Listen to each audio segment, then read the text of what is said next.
Okay, it's 5:30. We'll get started here. I don't know. Are we recording now, Erica? We good to go?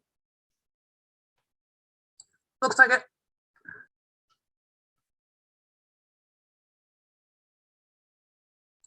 Yeah, it looks like we're good to go.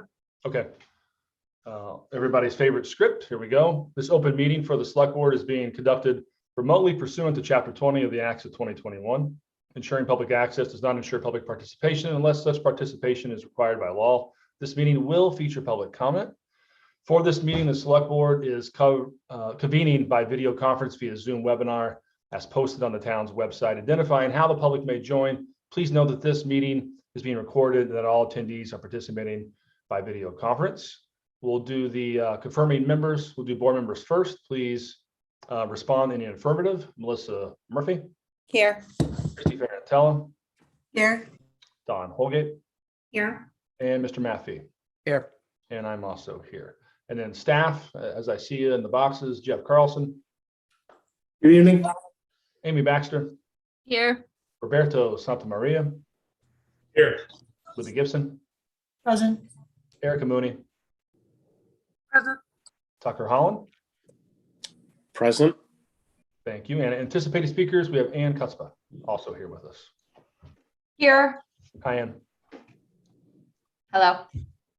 Okay, public participation guidelines. We're using Zoom webinar for meetings, which allows for the public to participate in the meetings as an attendee. The registration link can be found in the description of the Nantucket Government TV YouTube live feed for the meeting. Please use for attendees, click the digital raise hand button if you wish to speak. I will call on you in the order that I see you come up.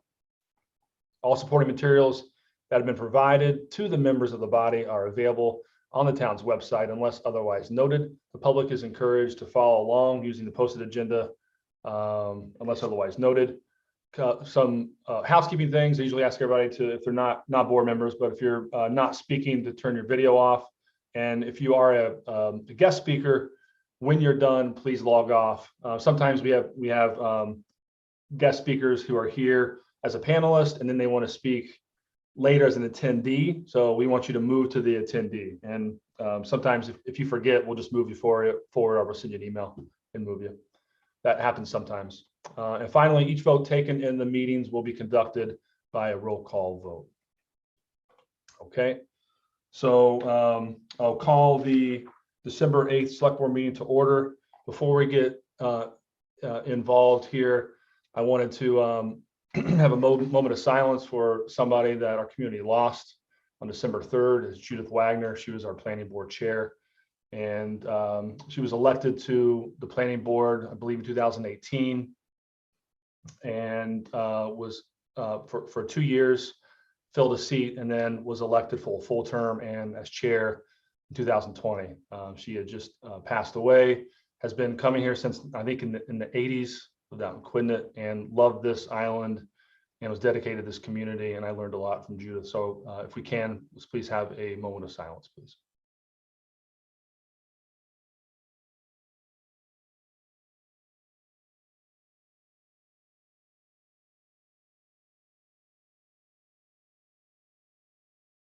Okay, thank you, everyone. And our condolences go to Judith's family. A Select Board acceptance of the agenda. There's no changes except a couple different additional announcements. Over to you, Libby. Thank you. So first off, we've got the town's vaccine clinic, which is ongoing through December 19th. The full schedule can be found online. And these are for, well, Roberto can speak to this. I got confused as to which doses they are. Maybe I don't remember. He can elaborate in his report. We've got introduction pursuant to our committee appointment policy of 2 applicants for the Steamship Authority Board of Governors, the incumbent Rob Ranney and a new applicant, Ruth Tonico.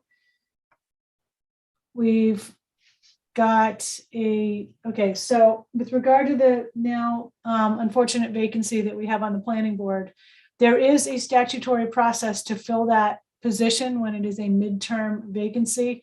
The information is in your packet. We are somewhat abbreviating the board's normal policy due to planning board timing issues with already scheduled hearings and the need for a full board, as well as the fact that the appointment is only valid until the next annual town election. And thank you, Erica, the process is outlined here. It is a joint appointment between the planning board and the select board. So this matter is scheduled for your January 5th meeting. The planning board will join your meeting. Anything else? I just have, do we all vote together? Let's say 10 people apply and we all, just like we do on our regular votes, Erica, we all kind of like email you at the same time, both boards? Including the remaining members of the planning board, whoever's participating.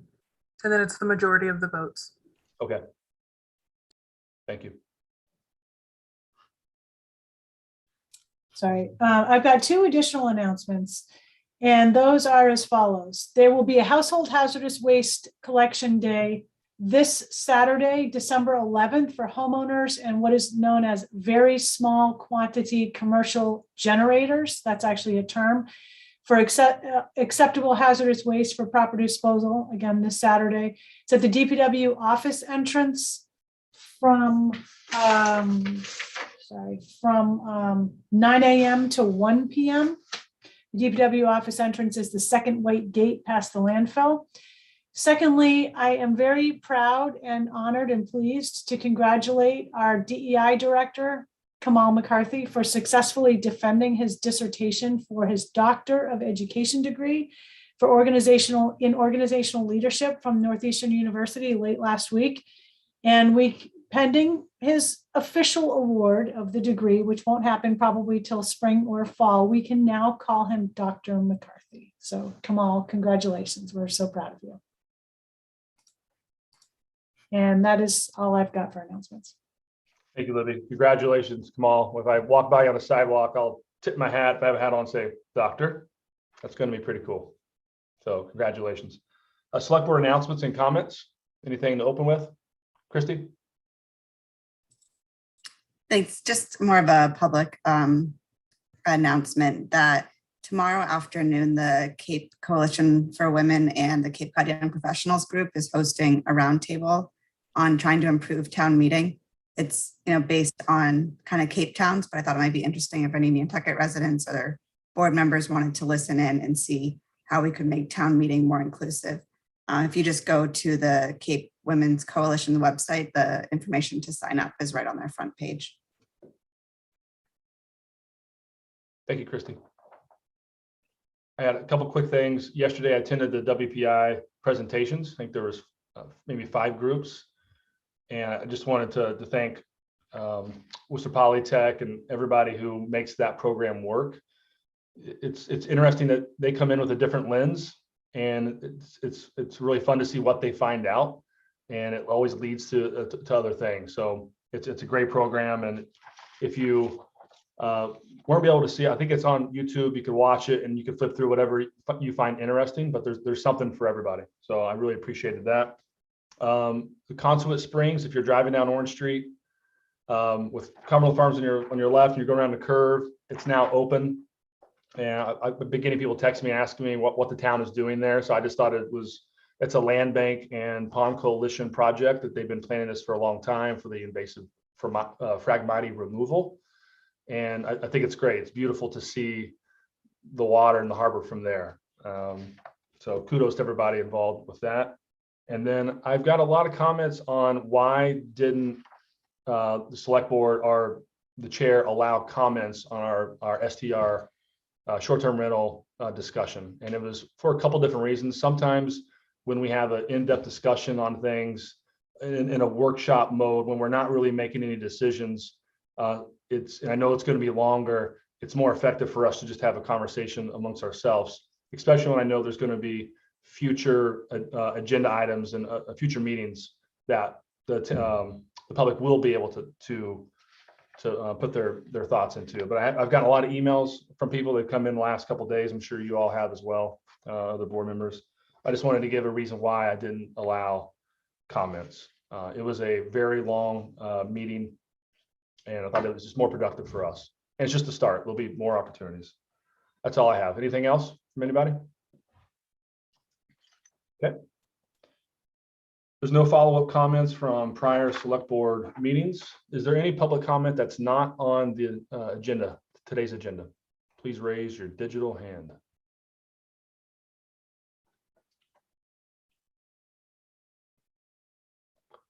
Okay, seeing none. We have the COVID-19 update. Roberto, are you giving that today? Yes, I am. All right. So things are moving forward. We're so far doing just first and second doses in the clinics. The last clinic that we have scheduled is December 19th in the trailer. As we move forward, as things go along, we're going to be looking at reevaluating policy, looking at how we're going to be able to continue moving on. I know a big question that's in everyone's mind is where are we with Omicron, the new variant that's been coming out of South Africa. And as we move forward, what the good news that we're finding out is that the Pfizer vaccine has already finished their preliminary studies, and they're finding that their vaccine still provides protection for the Omicron variant. The good news behind that we're finding out about Omicron is that it is not as strong symptomatically as the other variants, though it is burning a lot faster and it's a lot more virulent. It does have a lot weaker symptoms, so that's good news. But the trade-off with the weaker symptoms is that Omicron has the potential for being much more likely to cause what's called long-haul COVID. Where people maintain COVID symptoms for months at a time. So that's kind of the trade-off that we have there. It'd be like having a strong cold for about 3 months, which is pretty miserable when you think about it, even if it is okay. So what we're going to see is big spikes of caseload, but that no longer translates to severity and death rates, which is really good. So what we're going to do is we're going to be reevaluating our policies as we move along. We have a Board of Health meeting next week where we will be discussing this. Then with that, we are doing very well as far as vaccinations go. The hospital is increasing their third dose clinics. Right now you can get the doses at the hospital. We know that it's hard to get an appointment right now. The demand is high for third dosing. We are still, as the health department, we're prioritizing first and second dosing because that's where the public health issue lies, people who don't have the vaccine. So third doses, you can get it at the hospital, at Health Imperatives. Sunny Lund has been doing an unbelievable job out there. A tremendous job. They don't get enough credit. And then Dan's Pharmacy as well. They don't get enough credit there as well. So they're doing really good work. We're currently in discussions with some other providers to see if they're willing to provide dosing at their practices as well. And from there, I think I'll go to questions. Trying to keep it nice, quick, and simple. Matt and Christy? Yeah, Roberto, how do they know the new variant? How do they know so soon that it has more long haul? It's showing the mutations that we see are in those specific proteins that we're seeing in the long haul people. What we saw a lot of the long haul was what we saw in the alpha variant more than anything, the original UK variant. So it's showing a lot of the same mutations that alpha was showing. So they're saying it's a potential. We obviously won't know for a few months, but it does have the potential to be the long haul. That's what they're thinking the trade-off is.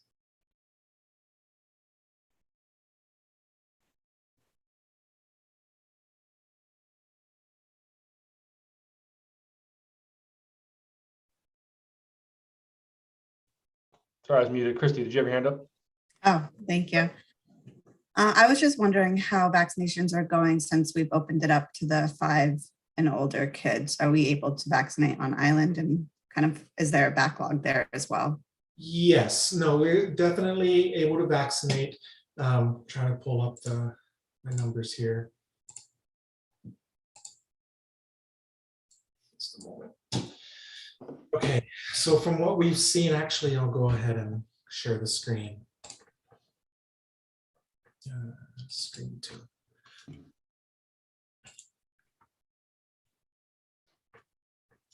So from what we're showing up, if you pay attention to just these last three, as far as school age people are, we've dosed approximately 1,221 people. Of the 5 to 11, the 215, which is still very good. And we are able to get a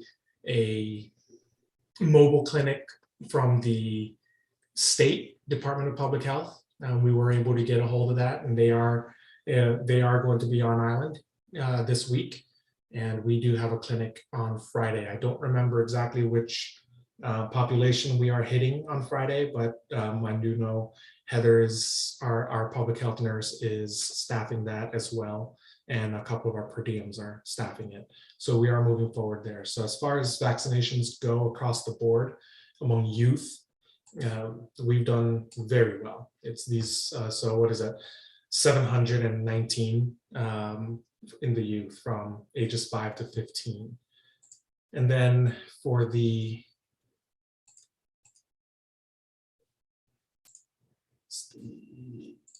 here we go. So as far as the at least one dose administered, they're still using the 11,300 person population. So we do need to crunch some numbers awkwardly in order to get the true number of where we are. So let me see, here we are of 12. So people of 12 plus with at least one dose based on where they're marking their residency. We've done approximately 133% of that 11,000. So if I pull up my calculator here, you'll see that 133% of those 11,000 are approximately 15,000 people we've had dosed. Of that, if you divide that by the 20,000, it gives you an approximate percentage. So if we assume that we have a population of 20,000 people on Nantucket, we have vaccinated 75% of that population, ages 12 and older. So that is doing very well. That is one of the highest percentages in the whole state, if not the highest. So that is pristine. So with that, I will stop sharing so that we can do face-to-face again. Thank you, Roberto. That is impressive. Right? It's a lot of work from a lot of different people, like volunteers, your department, the hospital. It's been every week it's 50, another 100, but it all adds up over month over month. And as I said before, without the volunteers, we don't have a clinic. They are huge. Yep. If people do want to volunteer, let's say they are retired and they still have a license to nurse in Massachusetts, where do they go to the hospital? Do they go to? That's a little bit where they can reach out to us and we get them in contact with the hospital. Okay. As far as the town goes, we can't just put them in as a volunteer. There's a whole different vetting process that has to go through, that they have to go through. And by the time that's done, it'll be months from now. But so we do put them in contact with the hospital, and the hospital is able to work with them. All right, Matt? Yeah, and you could correct me if I'm wrong, Roberto, but I think last year, there was compensation so much per shot from the state to the hospital to put on the clinic that helped pay for the, for the venue and for the clinic, et cetera. Is that still available if we needed to get to that level for a few weeks? Is that money still available from the state? So yes and no. As far as the venue goes, we paid for the VFW. We were the leaseholder for the VFW. But as far as I believe the reimbursement rate last year under the CARES Act was $90 per dose for the hospitals. I don't believe that is there anymore. It has dropped to, I believe, $40 a dose or something like that. So they are still reimbursing for for the doses. So that money is still available. And is it available as such a large chunk as it was last year? Not really. But the funding is still, there is still a steady stream of funding coming. We can scale up if we really need to. MGB has assured the hospital that they can upscale that the Cataldo group that is helping them man their Monday clinics. So that's a conversation to have with the hospital as well to see if we can upscale. Thank you. Anything else before we go to the public? Okay, can we go to Brooke Moore? Thank you, Jason. Roberto, I just wanted clarification. We're talking about 75% of people who call Nantucket home have been vaccinated? Correct. That's great news. Ages 12 and above. Okay, great. And then my other question is the mobile clinic you were talking about, that'll be targeted for kids in the school? Yes, we were able, the school was able to we got the school and the State Department of Public Health talking. And one of the things that they were able to do was get a mobile clinic down here. So I believe that's Friday. But let me confirm that. We'll push more out in social media tomorrow. Okay. And finally, testing. Is the hospital the only place to get a test on Nantucket right now, a PCR test? There is multiple PCR tests available to the hospital and ACT Dental Arts, Dr. Okay. Pop. I do believe Nantucket Dermatology has stopped. I think they're only doing rapid now. And then I believe Dan's is doing rapid as well, if they're able to, if they can source it, because that's one of the other issues. There's still a logistics issue with rapid testing. Okay. And in theory, if someone has been exposed. Yes. Okay. That's what we haven't been told otherwise in any way. Okay. Thank you. Thank you, Brooke. And if I could kind of follow down that train, home tests are now being more available, right? You can go to CVS and get them online. And what's your opinion on those? It's good if it's a no, if you do it correctly, or It has nothing? It has a very good specificity. So what that means is that the true negative is pretty accurate. It does show a true negative pretty well. The sensitivity is a little rough, so sometimes they do have false positives, a significant amount of false positives. So that's why that's why the guidance out there is if you come back positive on a rapid antigen test, you need to have it confirmed. You need to have it confirmed that through a PCR test. Okay. Do you see tests coming down in price? Do you see the state sending us 10,000 tests anytime soon, just so we can? No, it's not going to. Last time we spoke with the state, they're not going to be doing that again because they saw the same thing that happened here happened in almost every other community, where they sent 2,000-3,000 rapid tests, and people were grabbing 20 of them and walking out with it. Whether they were selling it or using it, we don't know. There was no way to track them. So the way they're trying to do it now is to have it tracked. So when it gets purchased, that's actually a way to track it. Matt?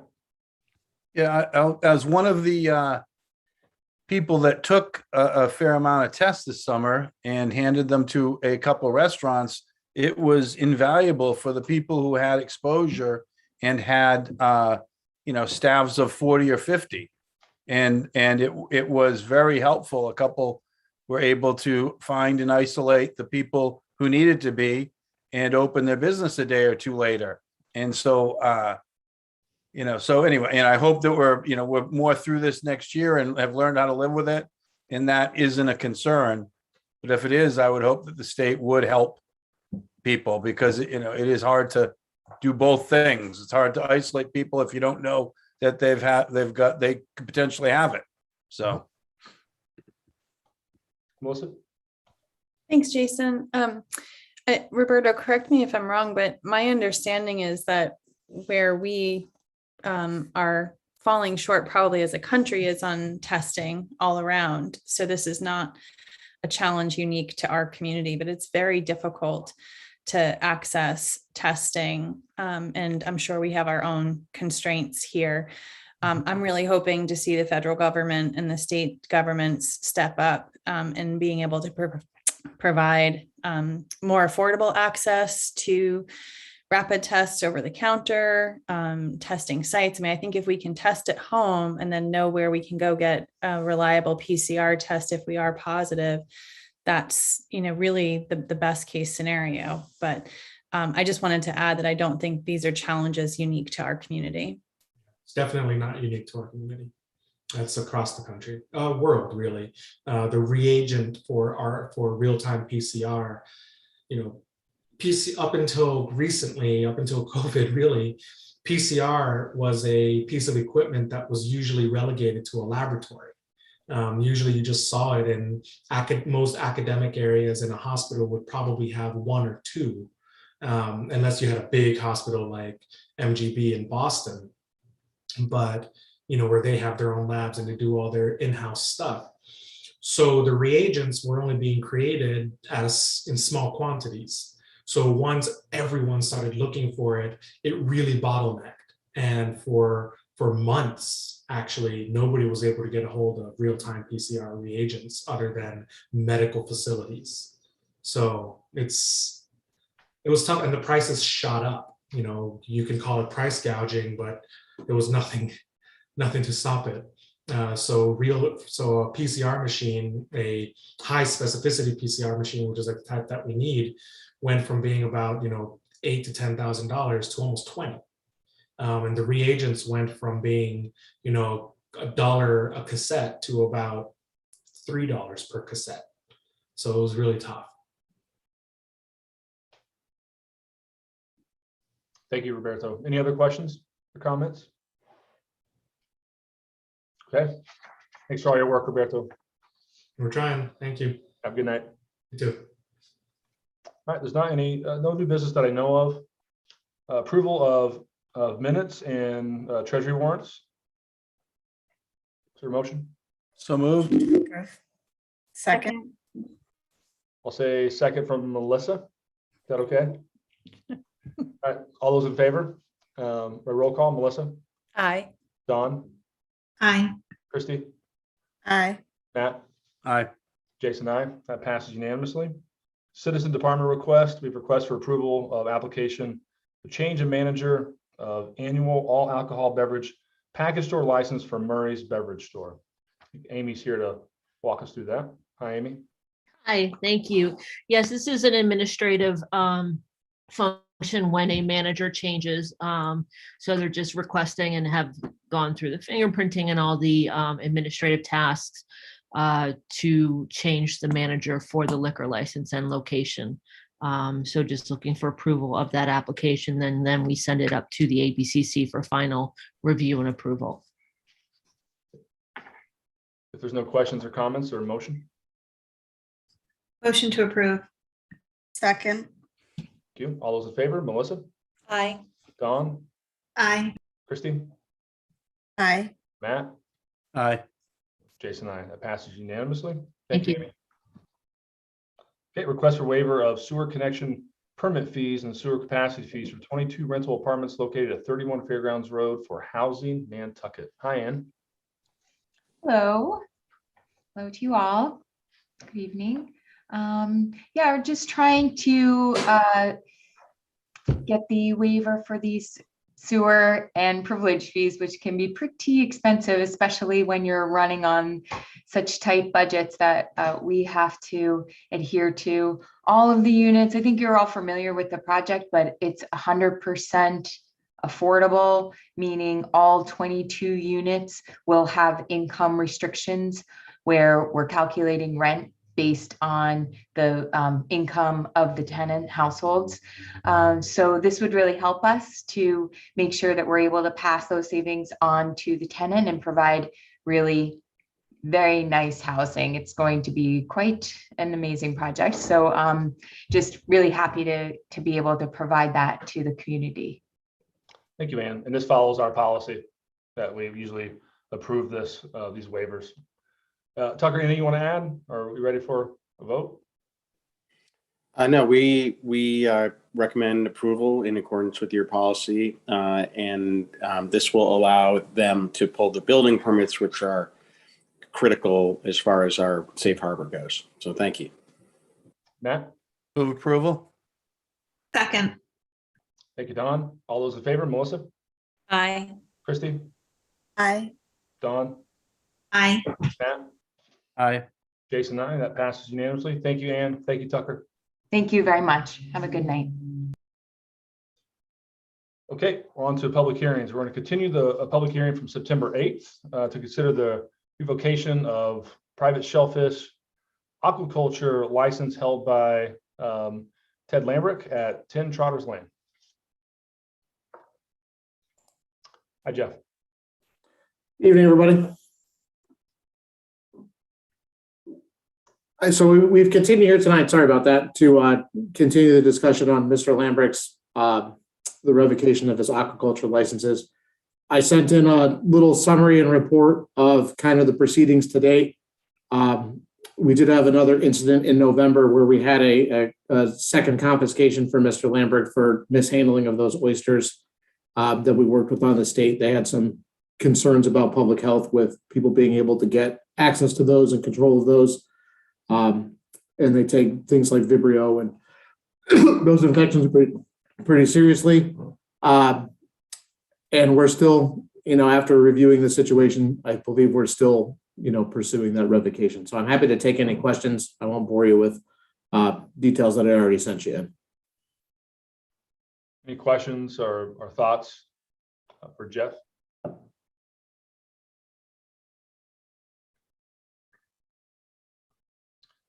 There's no Matt? Are we taking action tonight? Is that the plan? We can continue it. We can take action. We can. I would feel more comfortable if we could hear from Mr. Lambrecht. Erica? Is he aware that He was he's on sent tonight? the link, and I believe that Mr. Carlson talked to him about it. So he didn't show up.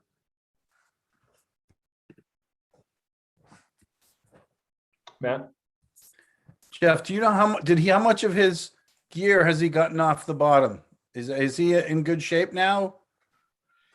He's definitely gotten, a bit of it off the bottom. It's hard to say for sure how much is left. We believe there's still some left in the corner up where he has it. So I don't think he's finished yet. We're actually getting to the point of the year where the other guys are actually starting to put their gear back down for ice and those kinds of things. So from our inspections, it looked like there was still some that needed to get up and clean and put back in good order, and then obviously put back down for the winter. With that, I think our biggest second concern is having a second incident where we had, mishandling of those oysters that were brought up and potentially causing issues for sickness or not properly handling those, and knowing that, Mr. Lambert had spoken with the Division of Marine Fisheries both times about it. I think we have some questions on how well we're able to manage the situation, as well as, staying in compliance for being active. Matt? Jeff, walk me through the two different incidents. I kind of, from what I understand, it seems like he can leave those in the bags in the water at his site, or he can put them on, or he can bring them home and deal with them and bring them back. Those seem to be the two things he can do. Is that, and he didn't, is that correct? So, yeah, correct. So to kind of walk through those, Mr. Lambert has permits to either hold oysters up on the lease sites that he has up in the head of the harbor, or he also was able to get, after the first incident, an off-sign culling permit that limits it to his residence, I believe, at 4 Trotters Lane, where he can take those back, cull through them, and take them back up to the site. And then when they get up to the site, they have a very set time period that they have to stay resubmerged before they can come out again to meet those protocols. The first incident, the oysters were just kept in open air on his boat within Pulpus Harbor. When we brought that to the attention of the DMF, they instructed us to take and destroy those for the concerns again. And then this most recent incident in November, we were able to find, 5 bags just in the water in Pulpus Harbor without, without tags or markings or things that were there. Recover those, inspect those. And then upon talking to Mr. Lambrick, it seemed like there was at least one missing, but there may have been more bags that were missing from the site in general, and don't know what happened to those. And again, with consultation with the DMF, we were instructed to confiscate those and destroy those oysters that were in those bags. So that's what we did.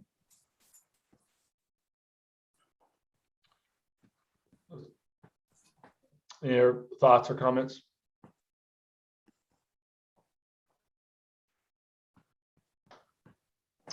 Melissa? Thanks, Jason. I like Matt, I feel badly that Mr. Lambrecht's here, but I understand he was given the opportunity to come, and I think that, from my position, we were very clear on all these chances, and unfortunately, I think we're just in a situation where he has great intention and not the ability to maintain the responsibilities. And I don't think that's a judgment on him as a person. And I hope for him that he can find a way to navigate through these challenges. But I can't in good conscience continue, vote to continue this. I think we've had a lot of chances. He's had a lot of chances, and we've been really benevolent in trying to extend those to him. Thank you, Melissa. Matt?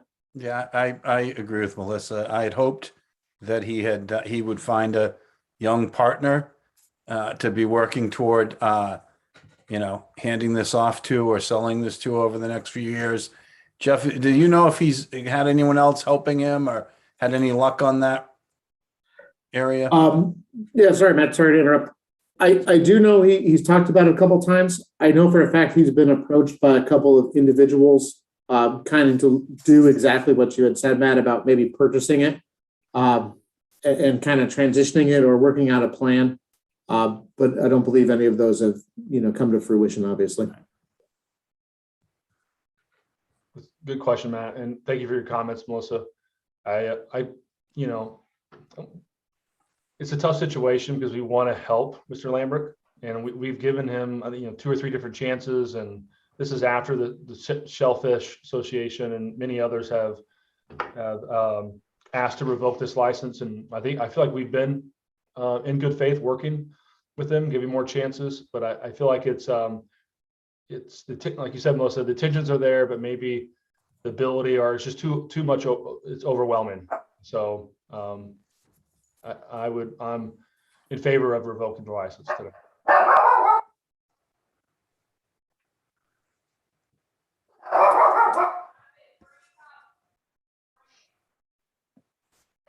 Any other comments or motion? I'm just thinking about a motion, and part of me, what about a motion that we revoke after X amount of days, provided he hasn't found a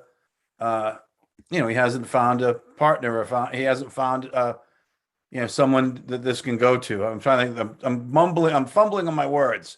Hasn't found a successor, like give it some sort of vote along those lines. Put we're revoking it to him, but giving him time to, I don't know. It's just a thought. Erica? I was just looking at the motion that was made at the September 8th meeting that's in your packet. And it included if 100% of the gear is not pulled up, a revocation will be made. And then some additional language was added, including if handling issues occur, it shall result in automatic revocation. So that was kind of already what was decided in September if things weren't happening. So just a reminder to you. Yep, thank you. Yeah, I saw that in the packet. Does anybody want to make a motion similar to Matt's or Matt? Yeah, just a quick comment. I understand what we had said. I get that. After our meeting, some information came to light that he had been making a real effort. He had stayed on the water, working in the summer when other things were happening. And I just feel like, he's made a really as much of a good faith effort as he could. So that was kind of why I'm thinking and he's going to have this, we're going to have the equipment, but he's paid the money for the equipment. He's got the equipment. It would be great if it's usable at all. If it could go to somebody else and someone could take over and do it, as opposed to giving the site to someone and then chasing him for it. I was just trying to find a way to meld the two, make the transition but I see what you're trying to do, Matt, and I applaud you for that. However, I think if that is the best effort that can be put forward and there's still mishandling, I just think it's too overwhelming. And Jeff, does the mishandlings like that happen often with other lease sites? I mean, is it a common thing or is this uncommon? This type of mishandling? For the commercial growers, I would consider this to be extremely uncommon. Okay. Actually, off the top of my head, I don't believe we've ever confiscated materials from any of the other commercial growers in my time with managing those leases. Okay. So to me, it just seems like it's just too much to handle. Melissa? Jason, I'm sorry, this is a public hearing, so before we entertain a motion, we need to close that. Is that right? Yeah, that's correct. Thank you. Okay. Mhm. Yeah, if there's any comments from the public, now's the time. We'll be closing the public hearing shortly.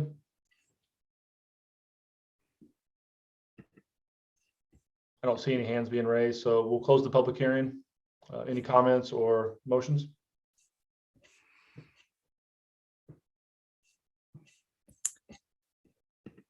I'm happy to make a motion. I'm just looking for in the packet for the similar language.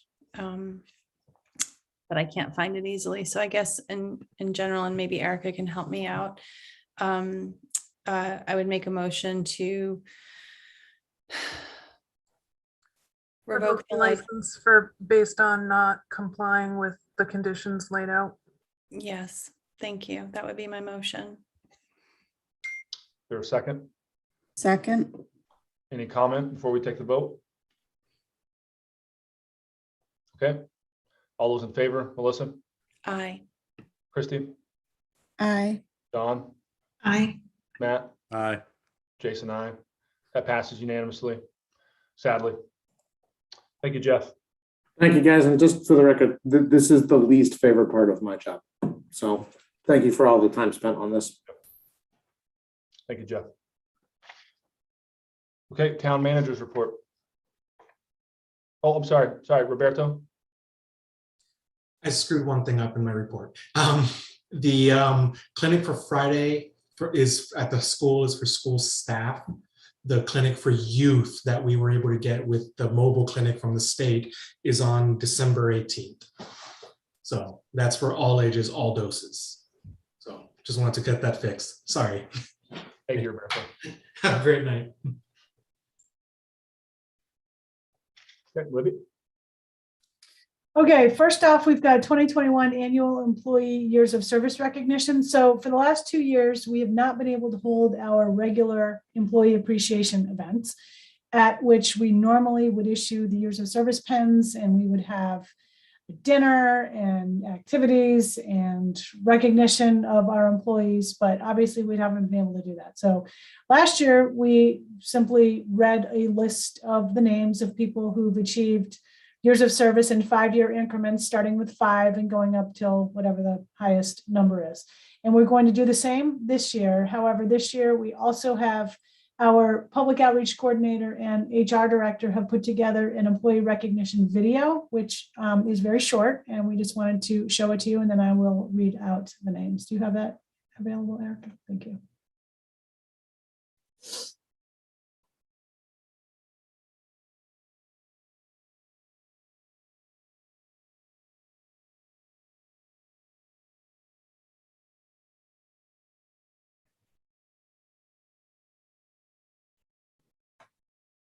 Thought it had some music, but maybe not.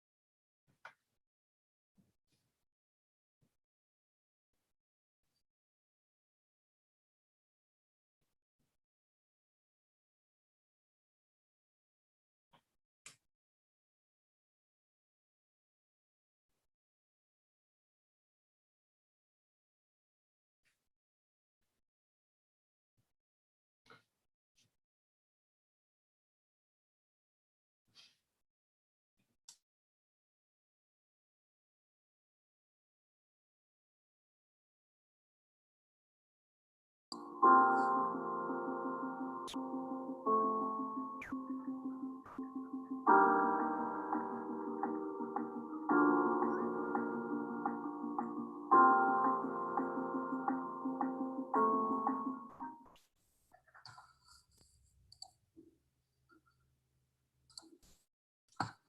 well, the sound came on a bit late, but it'll be online, so you can listen to it later. Sorry, So I just David, wanted- I had to be unmuted. It's okay. People can watch later, and we're going to put it in our e-newsletter, which comes out next week. And again, it'll be online. So I wanted to read off the names of the employees, which are noted on the video, but it's a little hard to get through it. So first off, we have our 5-year service recipients, and I'm going to read off who those are. These look like they're in alphabetical order. So we have Mike Alvarez, who works for IT, and he has been promoted since he initially started here. We have Jeff Beamish, who works in maintenance at the airport. Ann Cimitaro, who is in the police department. And she is the office admin helping out with permits over there. Kathy Flynn, who most recently is working for public health, used to work for the HDC. Carlos Perales at Island Home. He is a cook over there. Wendy Perez, police department. She's a dispatcher. Rob Ranney, finance. He's our assessor. Avadni Reed at the Island Home. She's a CNA, certified nurse's aide.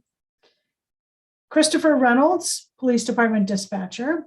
And our own Florencia Rulo in town admin. She's our public outreach coordinator. Oh, also Sari Wedderburn. She is at our Island Home as a certified nurse's aide. So those are all our employees with 5 years of service. Our 10-year of service individuals, we have several of these. We have Bo Barber. He is a firefighter. Recently, wife had a baby. So congratulations to him. Jonathan Johnson. He is at Natural Resources, 10 years. Noah Carberg, our assistant airport manager. Ed King, he is our plant supervisor at our Island Home. Kathy Maxwell, she is also at our Island Home. She is our medical records coordinator. Michelle Monroe is at our Island Home. Michelle has also been with the police department and HR. Jessica Norris, she is a police dispatcher. Shane Perry, another firefighter who I think also just recently had a baby. Lindy Rodriguez, our Island Home. She's a certified nurse's aide. Megan Smith, she is a police department dispatcher. Joe Townsend, he is our fire prevention officer. And that is our 10-year recipients. 15-year recipients. We have Chris Beamish, he is a firefighter. Jeff Carlson, 15 years of service, our natural resources director. Bob Dickinson, he is our assistant town accountant in the finance department. Carrie Flaherty, she is a certified nurse's aide at our Island Home. I think Christy might know her. Artis Gary is our IT administrator at the police department, and Artis has previously worked at DPW and sewer. We're very happy to have him on board. Bob Hollis, he is a police officer. Sean Mitchell is our deputy fire chief. Kyle Roberts is with the water company as a utility person. And that is our 15-year list. We have some 20-year people, including Jeff Allen, he is a firefighter.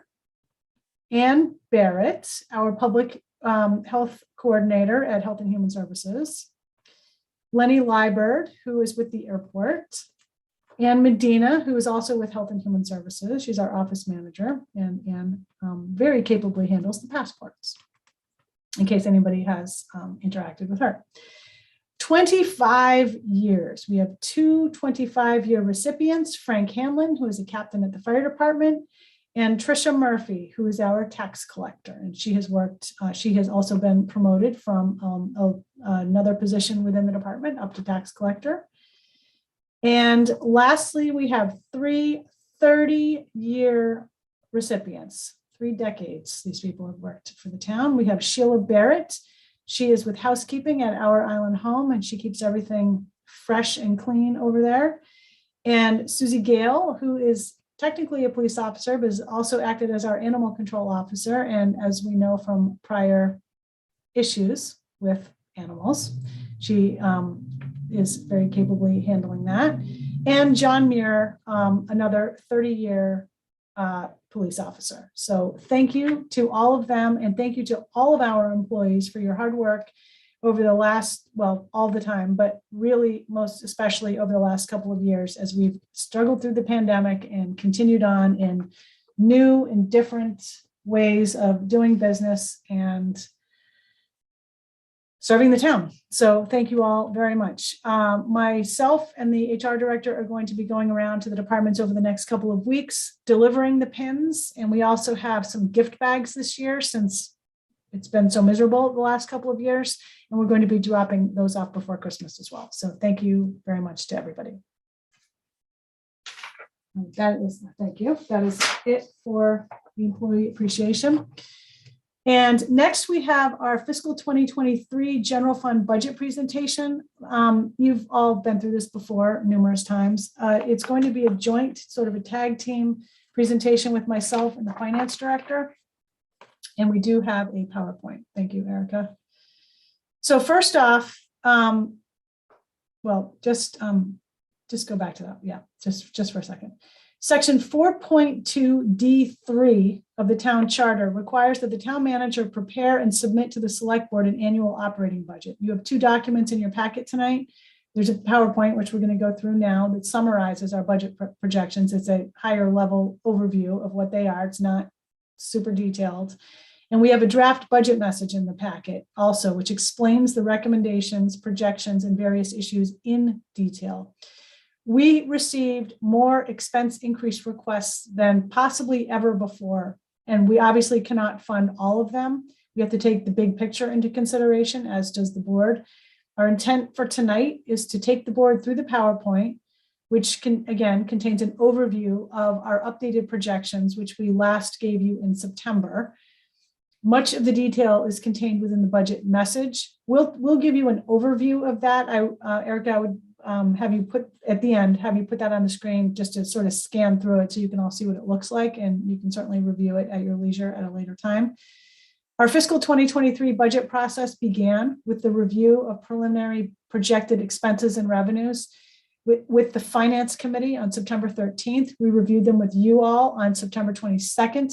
We issued budget instructions to the town departments on September 23rd, and we reviewed every general fund departmental budget from mid-October through November. Along the way, we take in, seek out, review, or analyze new or additional information. Okay, next slide, please. So our objectives for the budget for fiscal 23 is to keep the operating budget within projected revenue, to address priorities in the board's strategic plan, to address emerging and continuing public health issues, including PFAS and COVID, and presumably there will be more, continued response to COVID-19, project management and town infrastructure maintenance. And we always try to maintain some flexibility with the levy limit and the use of free cash within the budget. In other words, we are trying not to spend every bit of our projected revenue. We are trying to keep a small amount free for flexibility purposes. Next slide, 3. Initiatives specific to the strategic plan that are recommended in our budget recommendation are ongoing are shown here on this slide. Priority, initiative, and opportunities budgetary items are shown on the next slide. I'll get to that in a second. Some of these connect to the strategic plan, and it will be important to dedicate sufficient staff resources to strategic plan initiatives in order to move them forward. So we've listed the focus areas of the strategic plan here with each goal area listed underneath. Okay, yeah, thank you. And then this is just a listing of our priority initiatives and opportunities. And again, some of these relate to the strategic plan and some are just issues that need to be moved forward or addressed. Okay, yeah. Thank you. We are working to dedicate focus on retention of town employees. This is becoming a significant issue. Staffing deficiencies and shortages are real across the country and the region. Our situation is obviously or maybe not obviously, but obviously to us, and clearly exacerbated by housing challenges. We have a variety of measures shown here, which we are working to initiate, continue, or expand, and these are shown on this slide. The finance director is going to take us through slides 6 through 13. Jason, Oh, it's Matt. Can I comment on on the retention? Yes, sure. Yeah. Yeah, while we're on, before we go to the next thing, my suggestion on that is to set in place something that we did with the finances. A number of years ago, our finances were, especially by department, were difficult. And we hired Brian and we got a great hire, but we also made a point of emphasizing that quarterly on the camera. And I think if we should consider doing that for hiring and retention. I think that I think it made a huge difference talking about it. We may get some ideas from various people. It is just put a spotlight on it 3 or 4 times a year. And I think the same thing should happen with coastal resiliency, but we'll get to that when we get there. But I think for people to see it's a serious issue for us, we should have reports on a quarterly basis. Is my 2 cents. Thank you. you mean vacancy reports, Matt? Well, or just here's what we're working on. Here's what we're trying. Here's where we advertise. Just the departments coming forward and knowing that and I find it with my employees, knowing that the expectations are that we try everything until we solve these things, and keeping it on the front burner. And we say review options for housing. I think that should be sort of stronger because we're planning on doing, building or obtaining housing. We talk about it later in the document. So I think, not just a review of the potential options, we should be, I think that should be a bit stronger statement. This has been coming for a long time, and COVID has, sort of exasperated it, and for all of us, changes that were coming to all of us have been magnified and exaggerated, and I don't think they're going away. So I think we should have to treat the employee situation like that. And if we don't have enough staff to do all of our strategic plan, we need to be talking about what do we prioritize, what do we cut, and what do we not cut. And I think the employee thing was almost top of the list, because you can't do anything else unless you have employees. So there's my 2 cents. Okay, thank you. We also do have some input from recent resignations of employees, and you all may be hearing about that in executive session sometime soon with respect to union negotiations, because we may have some pretty serious staffing issues in our public safety departments upcoming. So another area here, in addition to housing, which I guess we haven't really entirely called out, but we kind of have. Our classification and compensation study, which we're undertaking in this fiscal year, is definitely going to need to focus on compensation of our employees and whether or not we need to address that. But thank you, Matt, for that recognition. I appreciate it. I think we were going to move to Brian. Thank you, Libby, and thank you, members of the board. Thank you, Erica, for moving to the next slide.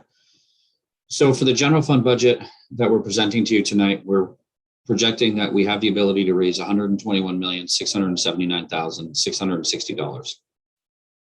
We're presenting a recommended total expense budget of $121,486,604, which would be consistent with the town manager's description of trying to leave a little bit of room within the levy capacity for any unanticipated or unexpected issues or things that we need to address that might arise. I would caution everybody, when we look at that 193, we are still working through the solid waste budget. And there is, I believe, as we mentioned in the budget message, there are certainly going to be some challenges within the solid waste budget and the continued ability to fund it through the 2 subsidies that we give it. So we provide to it on an annual basis, and some of this 193 will most likely be absorbed into some of the needs in that operational budget on a go-forward basis.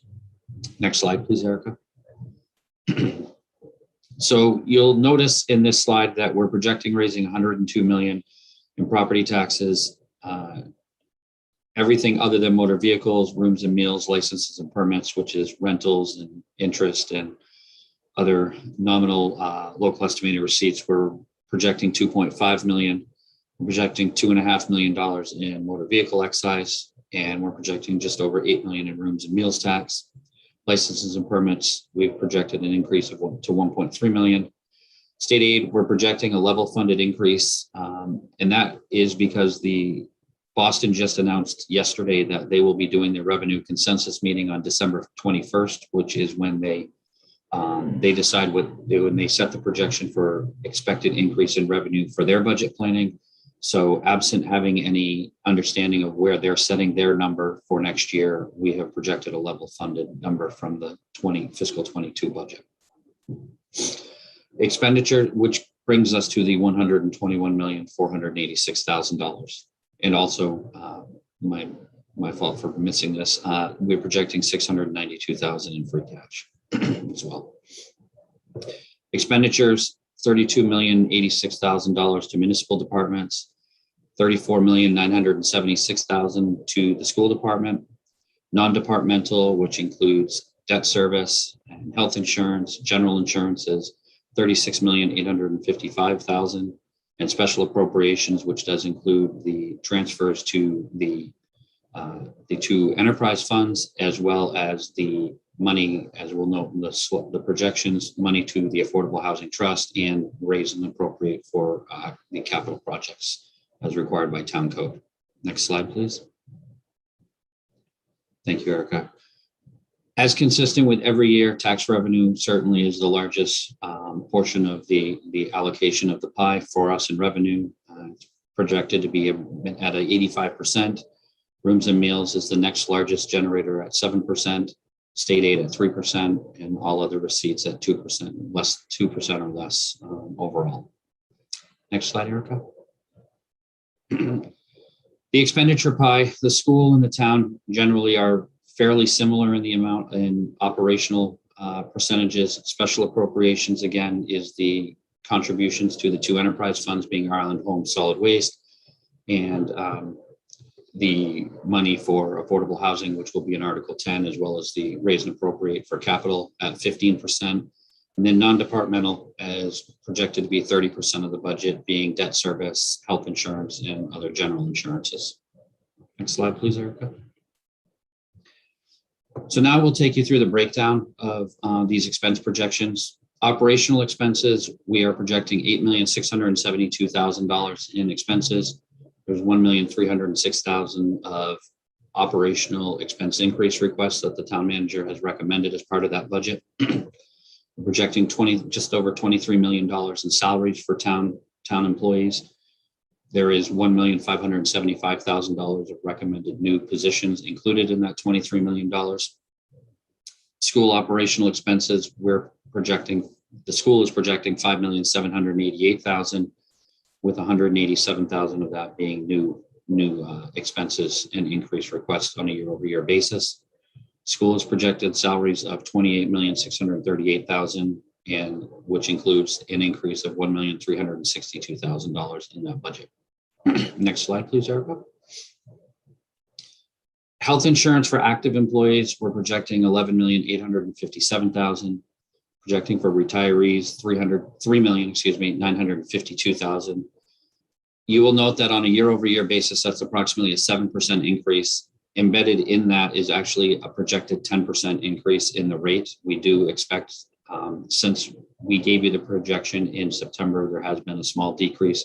I believe we were projecting about 12% there. It has actually come down to 10% for the rate, and we do expect that to potentially go lower as we get more utilization data on a monthly basis. General insurance, $3,556,000. That is a 17% increase, mainly driven by a very large projected increase in our property insurance. We will be hopefully putting that out to bid for fiscal 23. We are beginning the process, and we hope that that number will come in lower as we work through this process. Debt service is $11,189,000, and that's merely a function of the waterfall schedule for previously permanently bonded debt. Retirement, we're projecting consistent with the recommendations as we understand them at this point, an 8.5% increase to $6,299,000.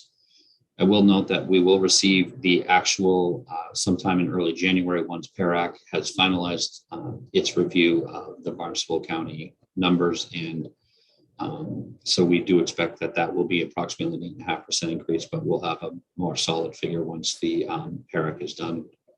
So that'll be in early January. Enterprise fund subsidies, as we have talked about, $11,790,570. Next slide, please, Erica. Thank you. Health and Human Services, we are projecting $750,000 increase of that. That is $650,000 of the annual appropriation, and then the increase is projected $100,000 from the Special Purpose Stabilization Fund from the marijuana tax money. County assessment, we have projected 2.5% increase to $178,816. Reserve fund, we have made no change to that. We're still projecting a allocation of $500,000. Unpaid bills of $20,000, which we will fund with free cash. Other post-employment benefits, no change over last year's contribution of $500,000.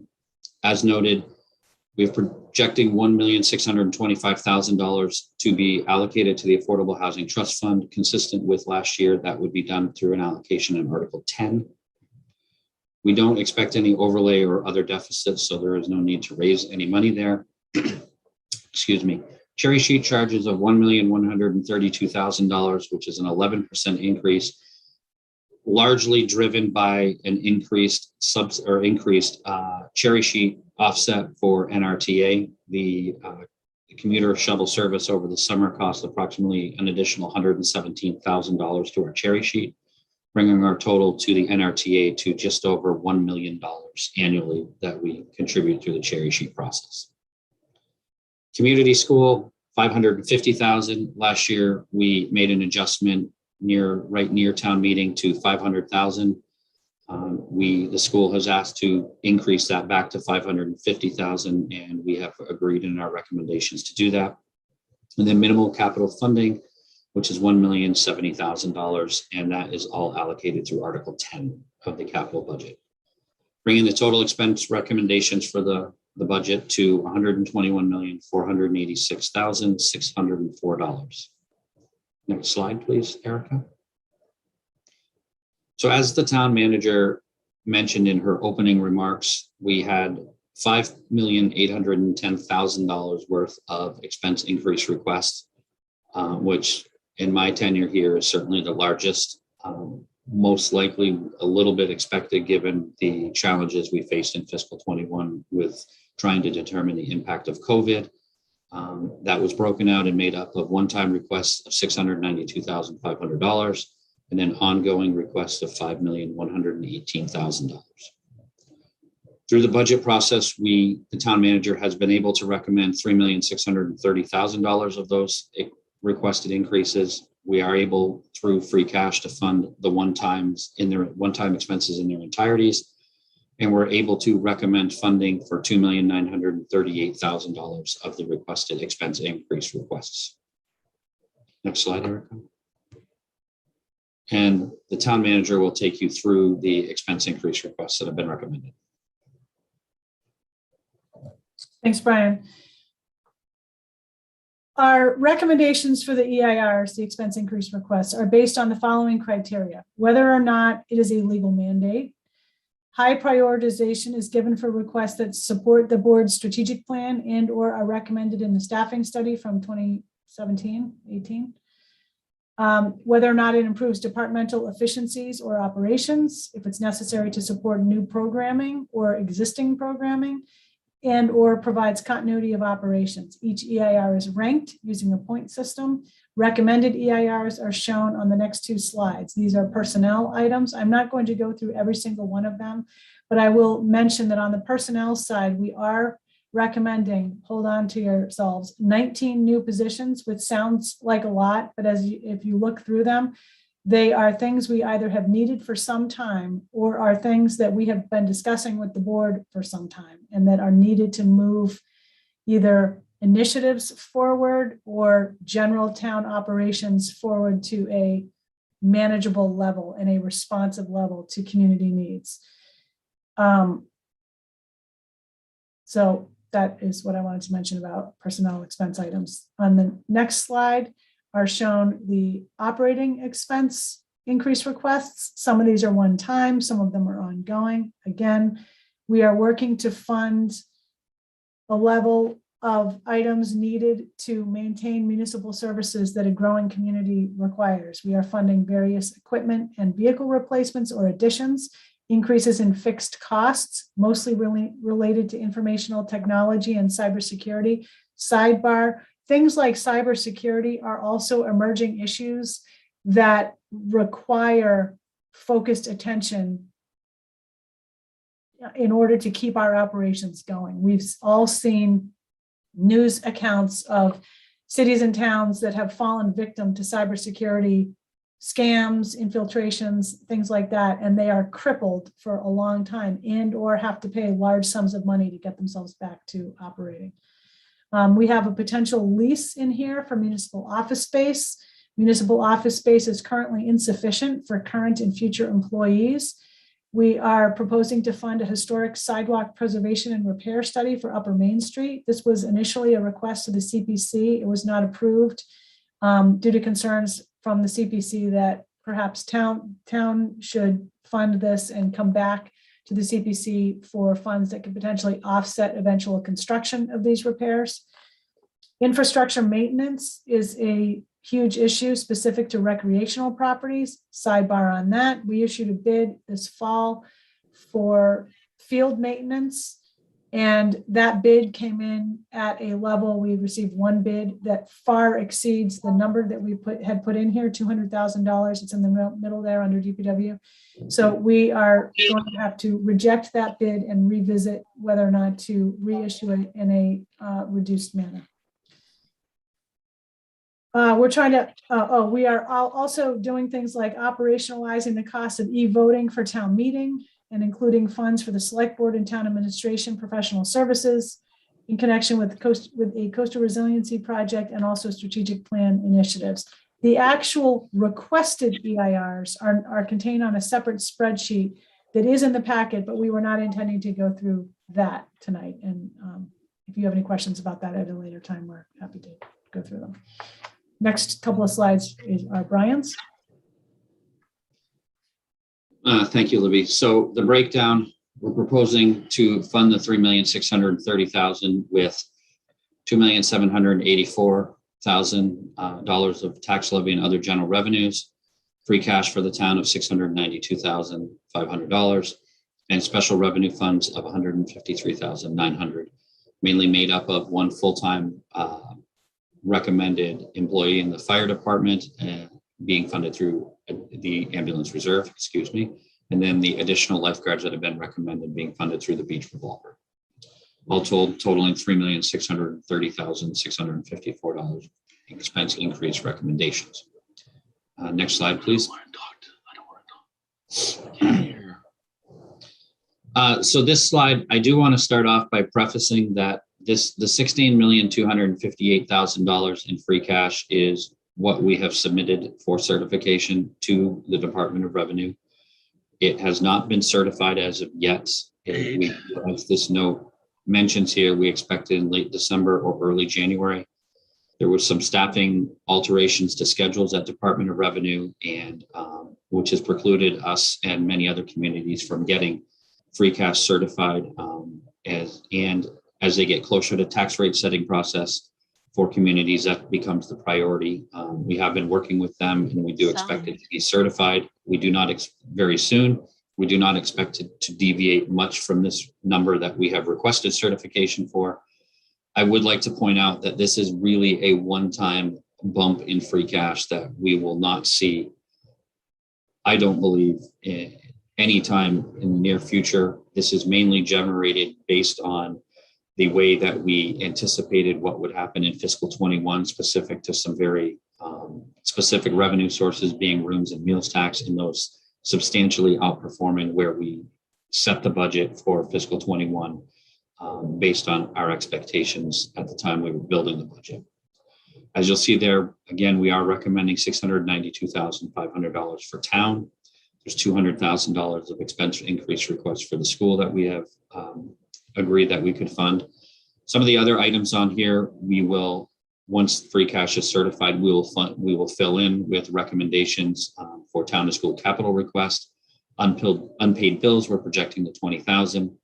Stabilization fund and or capital stabilization fund, and potential contributions to the other post-employment stabilization fund, which would be the fund to fund vacation and sick leave buyouts to employees that retire.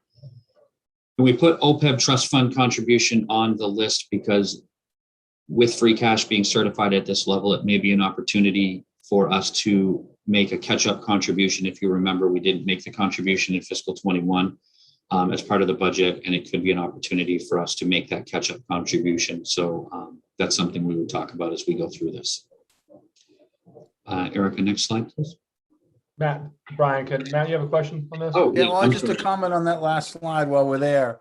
I think the thought of doing putting stuff into some of the long-term funds is a great thought. If I'm not sure if coastal resiliency can fit capital, stabilization, we put a good chunk of that aside for future. And I think funding post-employment and OPEB stuff is very important. If we have a chance this year to do that, I would like to negotiate better than we do, but we don't. So, if we can't, then let's make sure we have enough aside going forward. So, I'm in full favor, and I would just like some, some recognition of the money that's going to be needed for coastal resiliency, finding a place to stash that because it's a sunny day. Thank you. Next slide, Erica, please. And this is where I'll turn it back over to the town manager. Thank you, Brian, and thank you, Matt, for that comment. And just to also reemphasize, that free cash number is not going to happen again. That is for very specific reasons. So please don't fall in love with that number, as they say in the municipal finance world. Okay, so this slide here is outstanding items and current unknowns. I won't read everything, but I want to just sort of explain it a bit. State aid is always a concern. And while the state has not yet finalized its budget for fiscal 23, which is months away, it seems that it most likely will be level funded. Harbor Place remains an unknown at this point. The citizen warrant articles, none of the citizen warrant articles have been included in our recommendations. While some of them may come with specific dollar amounts, others do not, but may have a cost impact, and we are still working to review those and evaluate them and determine them. Really want to emphasize this because last year's town meeting, there seemed to be a kind of assumption that some of the citizen warrant articles were in fact funded. They are not. They typically are not unless the select board elects or the finance committee elects to fund them in motions. PFAS costs remain a high concern and also are largely unknown. The ongoing impact of COVID-19 needs to be monitored. As noted in our budget message, which you will read later and we'll go through at the end, we have not yet had what we could consider, what the finance director and I consider a normal year of short-term rental revenue since that revenue source was expanded from the standard room occupancy tax to include short-term rentals in 2019. Additionally, the impact of any future potential town regulations is obviously unknown since we don't have them in place at this time. Supply chain and labor issues are having a noticeable impact on town operations, and we really do not know when these will at least be alleviated. Again, it's not a problem unique to Nantucket, except for the fact that our housing challenges for municipal employees are significant. As we heard at your meeting last week, the costs of the Coastal Resilience Plan are astronomical, and we will need to prioritize projects and seek alternate sources of funding wherever possible. We are noting in our budget message that it will be a town admin recommendation, most likely for fiscal 24, that a permanent operating override be sought for the Solid Waste Enterprise Fund. There is not enough revenue without a significant amount of reprioritizing or not funding things. in the general fund or the solid waste enterprise fund budgets to fund a proper solid waste management program for the island, given the challenges that we are facing now and that we are going to face going forward, given increasing regulatory requirements, PFAS, programs needed to reduce waste going into the landfill and or sent off island at cost, and overall focus necessary for the solid waste facility and planning efforts. As we've noted about free cash, that has not yet been certified. We do have a strong estimate, a pretty firm estimate. And again, labor, and really probably one of the reasons why is that labor shortages do not just affect Nantucket, they affect the Department of Revenue as well. Collective bargaining negotiations remain ongoing, and while we have projected an increase for the retirement assessment, we have not yet been formally notified of it by the Barnstable County retirement system, but we expect it to be the way we've projected it. Next slide, please. A number of future potential costs are listed here. We have discussed most of these with you within the last year or so, and even a few months and weeks. In addition to employee recruitment and retention potential costs, succession planning could be a cost as well. And some of these other things that you basically already know about that we've mentioned previously. Next slide. Yeah, thank you. So next steps, we've obviously presented our budget with you tonight. And in fact, on your agenda next week, if once you've gone through the budget message or had a chance to really absorb this presentation and maybe thought of questions, it is on your agenda again next week for further discussion if you so desire. We had a January 4th meeting planned with the school committee to review the budget presentation with them, but that's had to move out a bit, a little later in January. You have a public hearing at your meeting on January 5th. That's the annual public hearing, after which we hope that you will endorse the recommended general fund budget, whether you may modify it or not. Between mid-January and mid-March, the Finance Committee reviews all of the budgets and other financial appropriations, and we culminate with the annual town meeting starting on Monday, May 2nd. I think that may be it. And there's yeah, that's it. And we are ready for any questions.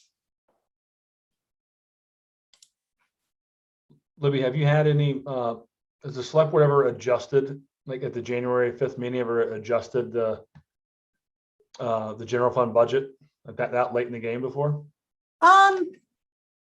Generally that would be, well, I mean, it's certainly at your discretion. Generally that would probably be done in conjunction with the discussion with town administration, but we really put this budget together after, hearing a lot of input from you all over the past year and months and weeks, and based on your strategic plan and other discussions.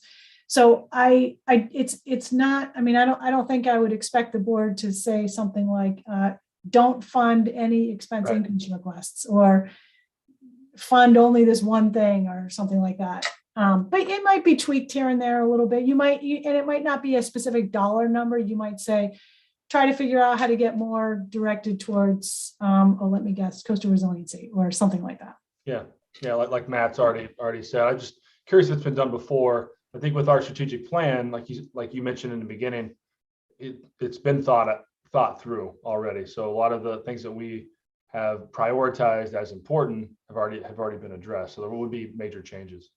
We also, sidebar, have added $500,000 to the fiscal 23 capital requests specific to coastal resiliency. And that came out of a discussion that we had, I think it was at your joint meeting with the CAPCOM and the FinCom in November about capital projects. And there was quite a bit of discussion about coastal resiliency. And actually, Matt, I think it was you who suggested that. So as a result, it's a number pulled out of the air at this point because we haven't prioritized those projects yet or determined an implementation plan. But for placeholder purposes, we've added $500,000 into the capital improvement plan. Matt? No, and thank you, Libby. And I saw that, and I think that's great. I think part of it is going to be, for coastal resiliency, part of that is, sort of putting the work together to go after the grants and figure out, what's and prioritize the various aspects. It's, and the sooner we get started, the better off we all are going to be. I had a question. I had a comment. I'll do my comment, then I'll give my question. My comment on NRTA is we need to spend a little more time at our NRTA meetings, looking at the, sort of the ridership numbers and ensuring that the money is being spent well and making sure that we're looking at other options. I think sometimes we try to go through that too quickly and then months go by and then we're back at it. I just, we're spending $1 million, let's make sure we're doing it smartly. And then my question was one for Brian on general insurance. Is any of the increase for property insurance, is any of that based on coastal resiliency factors, locations of our buildings, increased risk? Because I know that's happening countrywide. But Sure. That's a good question, Matt. I think we face multiple fronts where they're looking to mitigate their risk. Some of it is probably partially due to coastal resiliency. The majority of that increase is because of the numerous natural disasters that have happened over the last year or two that the insurance companies have really taken a major hit on. They've done some extensive modeling for us. The main exposure that we have is really wind exposure, which has the potential to do substantial amount of damage. And that's where we face the largest amount of risk. And that's where relative to our property insurance, where the majority of our risk lies. And that's where we see the largest increase. So as I said, in talking to our insurance consultant, he's not very comfortable with 18% increase on it, given the fact that even though the industry as a whole has seen substantial amount of claims, our loss run is very limited over that same time period. And you may recall that about 5 years ago, we put it out to bid because it was starting to creep up, and we were able to reduce it and go with a relatively strong municipal program that certainly granted us access to some other lines of insurance that we hadn't had access to before. But it's also time to make sure that we are getting, we're paying the right amount for the coverage that we have as well. Yeah, thanks. Your comments for Libby or Brian?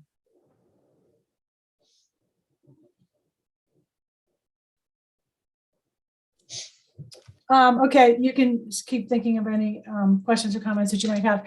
We just wanted to show you, we're not, obviously going to go through this in great detail, what our budget message looks like. This will end up getting posted online once your public hearing is concluded, and it is kind of a dynamic document, so it may be updated from time to time, but we'll put a date on it. So sorry, Erica, back up just a tad. Thanks. Back up even more. Okay, so we try to use a quote annually to kind of give some character to the budget. And our quote this year is as shown here: "We cannot direct the wind, but we can adjust the sails." We try to have a photo that sort of indicates the tone of the budget. And we thought this was sort of a optimistic but cautious photo and quote. Okay, next page. Okay, so that's just table of contents. And by the way, there are a ton of appendices, and they will eventually all make their way online, but it's hundreds of pages. So we have an introduction, and we've been using this sort of 3 C's basis of the budget: challenges, continuity, and caution. And we just go on to describe them. The island home remains a challenge. Down a bit. Solid waste is definitely challenging, and we kind of try to summarize what we talked about in your most recent workshop about solid waste and long-term planning. I'm just trying to remember here. Coastal resiliency is a bit challenging. We're going to have to figure out how to get at it. The strategic plan initiatives, continuity and fiscal strengths, we are pretty good in that area. Lots of information here about our financial stability and positions. Caution, we do have some cautions. We obviously, the finance director and town manager are probably among the more cautious of municipal officials in every town. And we don't like to fall in love with the numbers, and we don't like other people to. And we just try to, take the big picture into consideration as we go forward. There are a lot of interests out there in various areas. And we have to look at how to prioritize them, as does the board. I mean, there are some things to be cautious about, and we do continually monitor financial industry publications and things of that nature. And then we have a section about that overviews the budget projections. You can sort of skim through that a little bit, Erica. There's a revenue section and an expense section, and we discuss our expense increase requests in detail. We discuss actually every single one of them. They're all outlined here. There's several pages of this. Same with the operational expenses. Those aren't quite as detailed. And then we just have a section for current and future planning.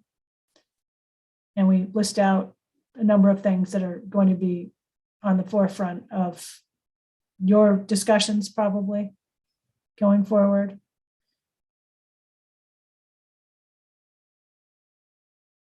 Yep, keep going a bit. Health and Human Services, I should mention, we are recommending an increase in that funding from $650 in fiscal 22 to $750 in fiscal 23. That those funds would come from the, what's it called again, Brian? The Special Purpose Stabilization Fund for Substance Abuse. And that comes from revenue generated from the island's marijuana dispensaries and retail establishments. I usually include in the budget message this section down at the bottom called new or expanded revenue possibilities. And I keep that in there because in 2009, we had an ad hoc fiscal committee that really, it had a variety of town officials and people from the public on it. And they spent a lot of time going through revenue possibilities. So I like to sort of keep that report alive and have us remember that we have looked at this before. It's not so much of an issue for fiscal 23, but I just kind of keep it in there to have us remember. Okay, you can keep going with it. And then we just have a conclusion. So I just want to show you all what the budget message looks like. You can review it later. Any comments? Matt, your hand's up. Is that left over? Oh, probably left over, but I did have a quick comment. Let me lower it. There we go. No, on the alternative income on that last part, Libby, I think even though it might not raise a lot of money, I think a community impact fee on the professionally managed units would probably be a good idea for us to do. That's the no-brainer, but so I think that one I've spoken up about before. I don't think it would raise a lot because of the definition, but it may be something we as a board want to bring this year or next year.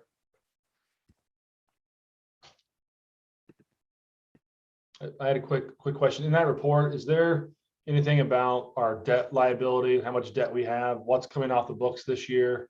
Is that all in there? Or is that not really in a? There is the entire there's the entire debt profile for the general fund of all the debt by year, all the way through the last year of permanent general obligation bonds, and with amortization tables for every one.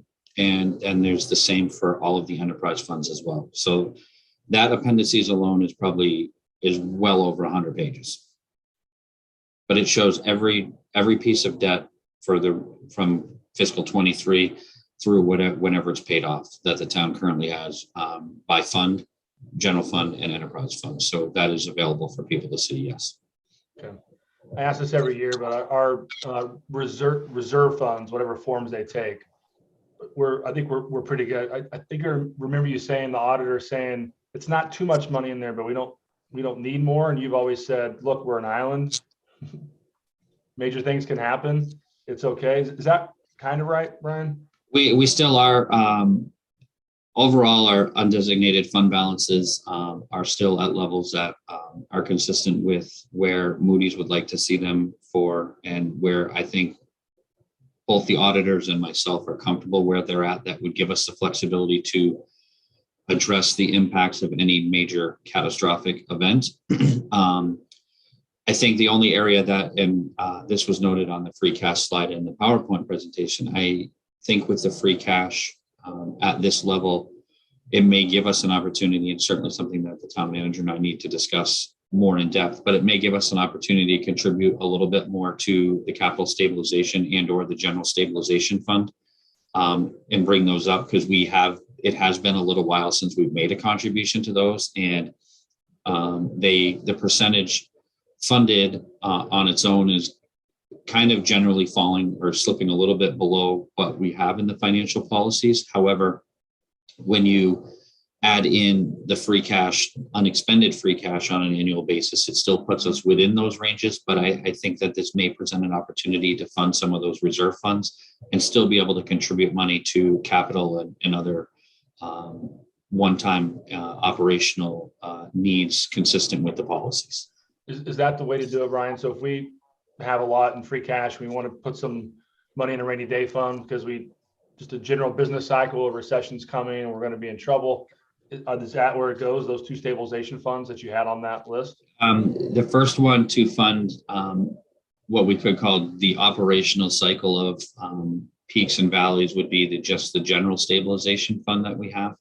The capital stabilization fund that we created was more directed towards capital projects. And, we've kind of thought of it as, okay, if we had a major catastrophe and we needed to purchase some large scale piece of capital equipment or something, there was a fund that we might be able to do it from, rather than authorizing a borrowing or something of that nature. So that would be really a contribution to that would probably be one of my recommendations ultimately for this year's town meeting. The level at this point, I don't know exactly where I think I'm going to land on that in my recommendation to the manager, but the capital would be for the capital side of it, and the regular stabilization would be more to your point, Mr. Chairman, relative to the operations itself and those peaks and valleys that we might be able to use to stabilize the revenue sources should we need it. Thank you. Because Libby, you said that don't get used to that number. It's not going to happen again. So I want to use it for the rainy days that are around the corner. Matt, do you have your hand up, or was that from before? I did. I had it up to make the suggestion that Brian just made, so I took it down. Okay. About capital. Thank you. Any other questions or thoughts before we go to public? Libby, Brian, anything else on that before we report? Okay. I don't either, Mr. Chairman. Thank you. Okay, thanks. Great report. Can you go to Deanne Atherton? Thank you, Jason. Can you hear me? Yes, go ahead. I would have a question for Libby. I'd like to go back to what I think were personnel expenses, anticipated personnel expenses related to the Baxter Road relocation, and it was an expenditure of $150,000. I don't know if Erica can get us back to it or not, but it wasn't really an ongoing personnel position. It was for professional services related to that project and the need for support to further the relocation effort.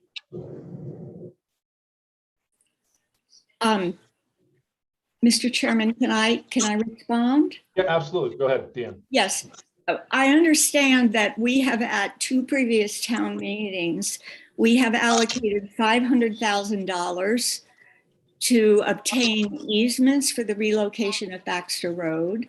And then in a subsequent year, we allocated $500,000 for the relocation of Baxter Road.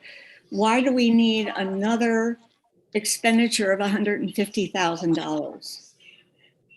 So I can address that. The $500,000 that's referenced for easements is actually damage awards for properties that would actually be either taken by the town as easements or property that is needed for a road relocation. So those funds are set aside in the event that arrangement needs to be activated. The other 500,000 was used in part for the Baxter Road relocation option study that was undertaken earlier this year that culminated with a review by the board with the consultant that we used, Arcadis. And We have met with Arcadis since then to talk with them about them developing a scope of work for the development of a full-on plan to relocate Baxter Road. And that is going to be many hundreds of thousands of dollars because of what it takes to relocate a road in a coastal area such as this, including permitting, endangered species, inventories, the engineering and design for utilities such as sewer and water, potential property acquisitions, surveying, and a number of other activities associated with what is going to take to relocate that road.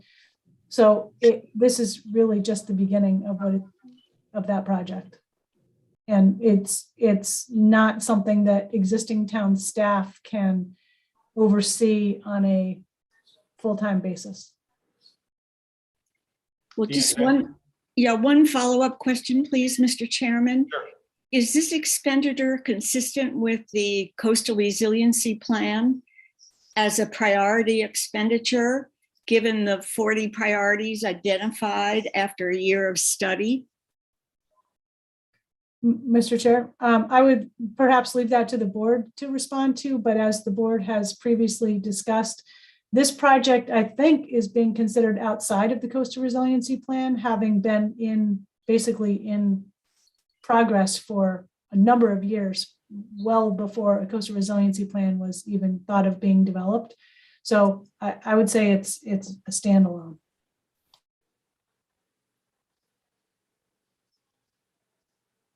Okay, anything else, Deanne? No, then I guess it's just not consistent with the coastal resiliency plan. Apparently it's predated the coastal resiliency plan. Okay.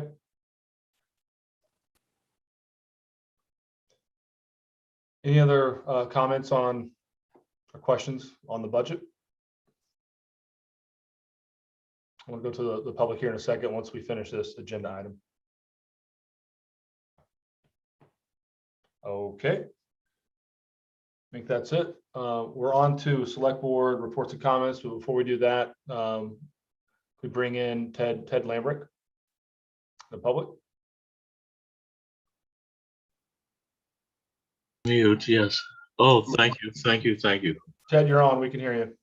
I just got in from putting seed down, and a friend of mine texted me and said that you folks have revoked my license. And I didn't get the whole agenda up to that point, so I'm not entirely certain what's going on. Yeah, so sorry you weren't here, Ted. Yes, we unanimously voted to revoke your license. We talked to Jeff and looked at the mishandling since September 8th and felt that that was enough to. September 8th of this year or prior years? The recent mishandling. What was the mishandling of these? We don't have Jeff Carlson on anymore, so I'm not going to be able to answer your questions in detail. Yes, exactly. But I want to know what was the mishandling process. I have no idea. I can have Jeff call you, and I don't want to say anything and misspeak at all. Yeah. Matt, did you want to say something? Well, I'll try to explain it. You know, I'm not Jeff, but Jeff said that there were 5, potentially 6 bags of oysters that were in the water in the harbor, not in your. No, there were not. And not at your site. Let me explain this. And they cited you on that? Yeah, I'd love to hear it. Yeah, thank you, Ted. I have never been, in 50 years of commercial fishing, I've never been cited. I've never been issued a citation for anything. That instance in particular was that I'm mandated by the state to bring the shell in. I brought the shell in bags. At high tide, I dropped them as close to the beach as I could get so I could pick them up first thing in the morning and take them and put them in a person's driveway. Just moments before I got there, JC came, picked up those bags. There were no oysters in there. It was all dead shell. That's been mandated by the state that I can't dump it back on the site in muddy bottom, which makes absolutely no common sense to me whatsoever. But that's what I'm mandated to do that.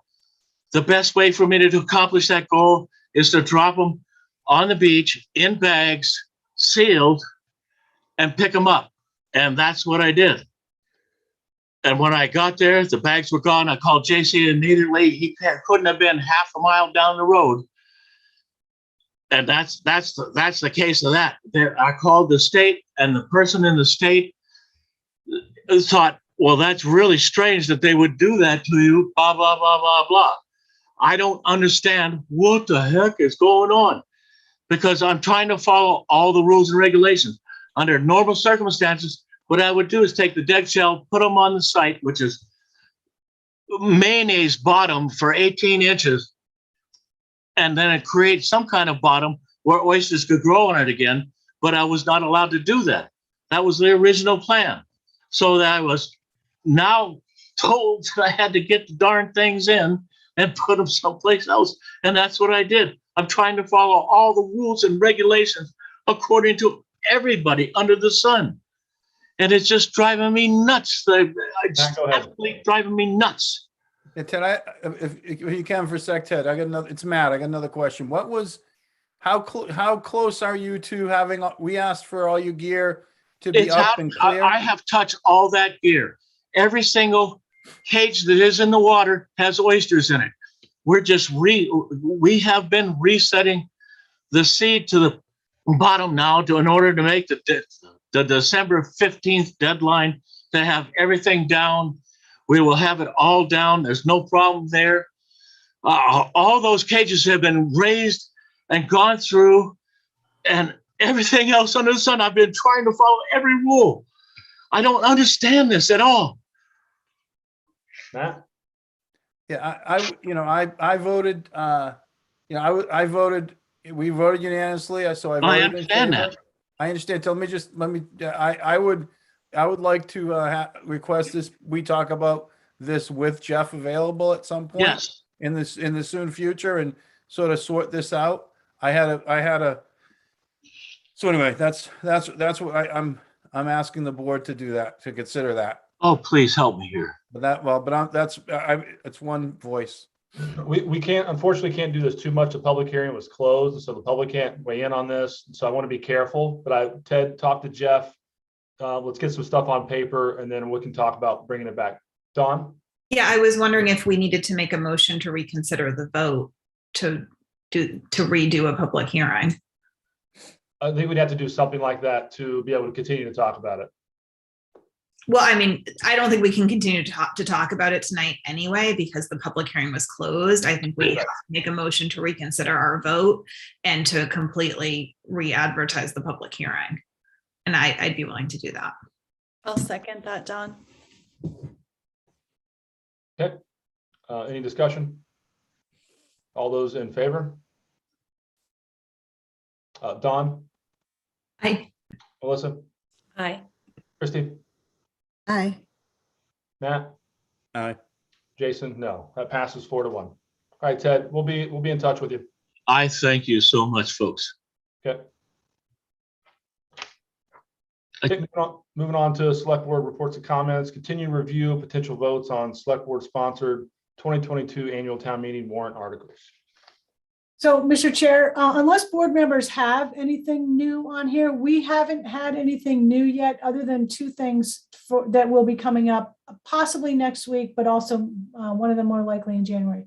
One of them is that, interestingly, we received some proposed amendments to the cemetery regulations from the Cemetery Commission.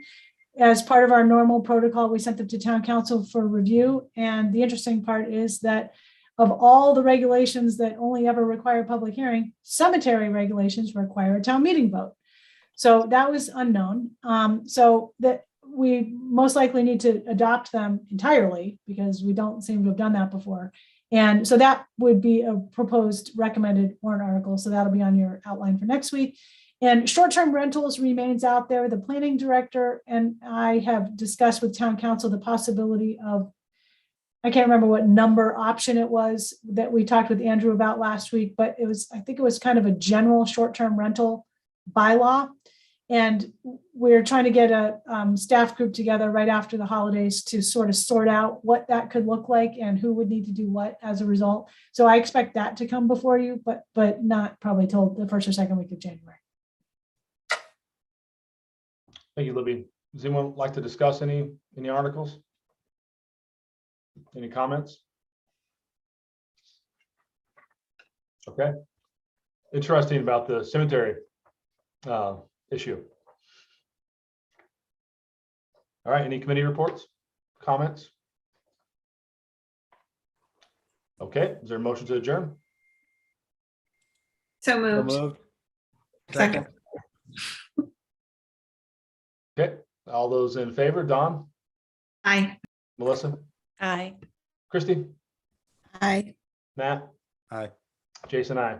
We are adjourned. One more meeting until end of the year. Bye, everyone. Thanks, Libby. Thanks, Erica.